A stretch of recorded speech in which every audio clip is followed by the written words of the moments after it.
Well, good morning, everyone. Sorry it's been so long since I sent out a rant, but I've been on the road a lot. What can I say?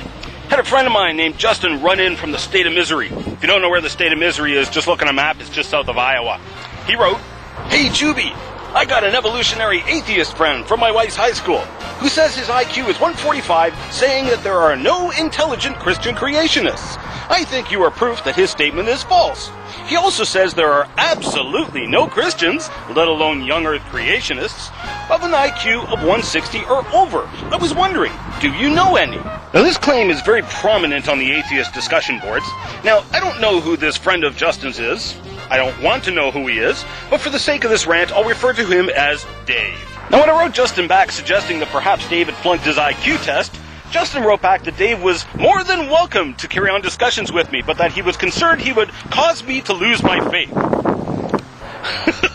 Oh yeah, he's going to rattle my faith trying to convince me that a frog turned into a prince, Besides the fact that Dave's claim is completely and utterly false, atheists having high IQs has nothing to do with whether atheism is correct or not. Instead, it only brings up the question, why would someone with such a high IQ believe in something that's intellectually bankrupt? Scoring a high IQ on a test just means you're really good at filling out IQ tests. Now, don't get me wrong. Dave's IQ is indeed very high. In fact, it would be a genius-level IQ. He would be well within the top 2% of the general population. In fact, he would qualify for Mensa. How do I know this? Because 145 is precisely the score that I got on my IQ test to get into Mensa. But enough about me. Let's talk about Dr. G. Charles Jackson. Also a member of my International Creation Science SIG for Mensa members, a born-again Christian, and a young earth creationist.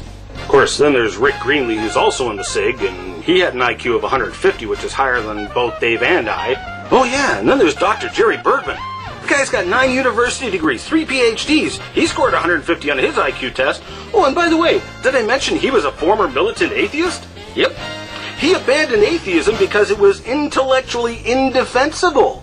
That's a polite way of saying he realized atheism was so stupid he couldn't defend it intellectually.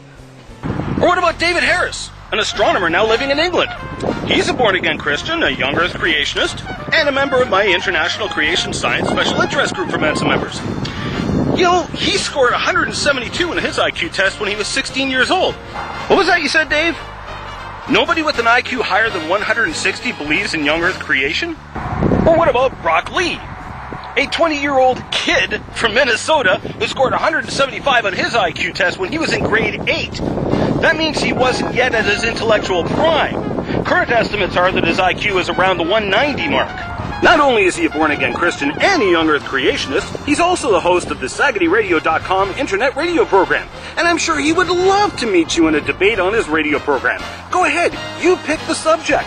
Anything you want. Atheism versus Christianity, creation versus evolution, nobody with an IQ higher than 160 believes in young earth creation. Hey, whatever you want. Now, I don't know what IQ C.S. Lewis had, but there's no doubt the guy was a genius. I mean, the guy was absolutely brilliant. By the way, did I mention he was also a former hardcore atheist who abandoned atheism because it was intellectually indefensible? Yep. He set out to show Christianity to be the foolishness that it was once and for all. Instead, he wound up finding that atheism was easily refuted and wound up becoming a born-again Christian. Why? Well, you don't have to have a genius-level IQ to see the flaws in atheism. Allow me to demonstrate. Dave, tell me, do you think your brain was intelligently designed? I'll give you a few seconds to think about that. Do you think your brain was intelligently designed? Time's up. Dave and all of the other atheists believe that there is no God. At least that's what they claim. Therefore, logically, they would conclude that their brain was not intelligently designed. Therefore, logically, that means their brain was the result of chaos or randomness.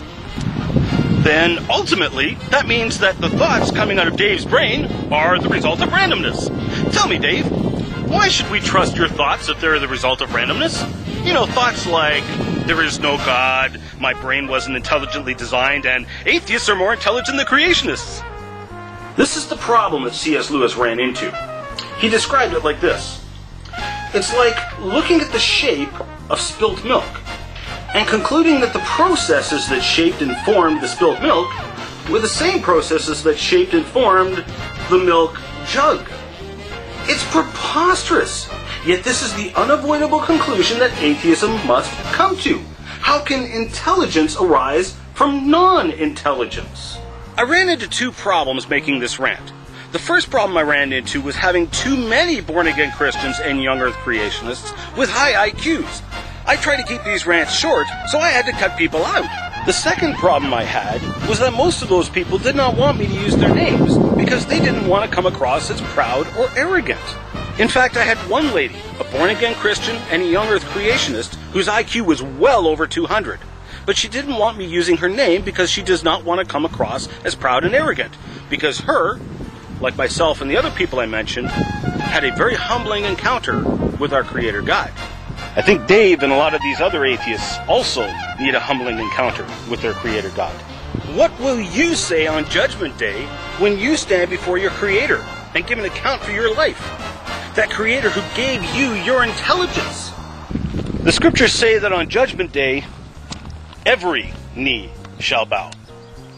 And myself and the people mentioned in this video will continue to use our intelligence to give glory due to the Creator, our Lord Jesus Christ.